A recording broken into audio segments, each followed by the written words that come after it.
Okay, so finally kita dah berada di hari terakhir untuk makeover series dekat Perak. So hari ni kita akan handover dan juga kita akan deco sikit-sikit dekat dia punya rumah, and then kita akan shooting lah. So jom kita tengok result dekat site Perak ni nanti, okay?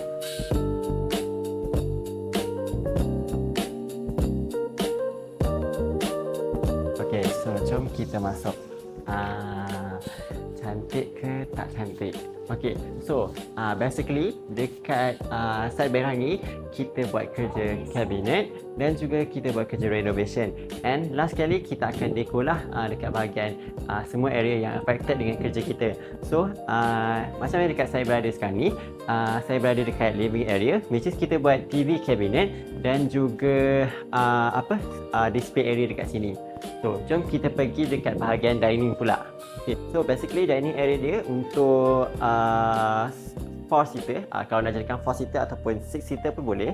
And then sebelum saya terlupa, untuk konsep yang kita propose dekat site Berang ni adalah konsep Muji. So kalau korang tengok, banyak colour yang terang, which is colour kayu yang terang kuning macam ni. And then colour cat pun kita guna colour Birch Patina daripada Nippon Paint. And last kali, dekat bahagian living area ni juga kita letakkan storage cabinet, and then kita attachkan sekali dengan dia punya display cabinet lah.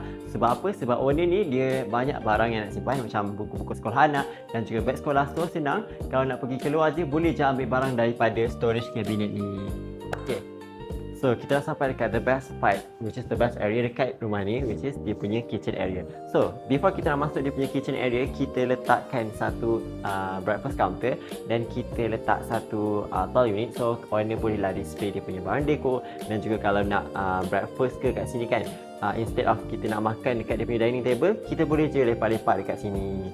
So next adalah kita attachkan sekali dengan dia punya fridge, dia punya microwave oven dan juga fridge unit. So kat tengah-tengah dia ni kita letakkan satu bench.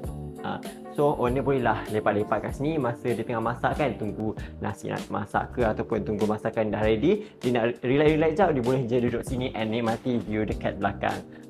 So lepas tu dekat bahagian cooking area dia ni, kita letakkan satu tempat hood dan juga hob, dan dekat sini dia punya sinki area.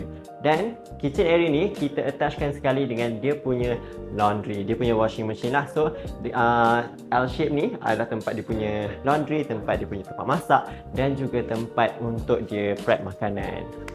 Kalau korang perasan, dekat kitchen ni kita letakkan satu feature wall. Kita combinekan sekali floated panel dan juga half moon mirror tau. And korang nak tahu satu rahsia tak? Dekat belakang floated panel ni actually adalah hidden door. Untuk ke mana?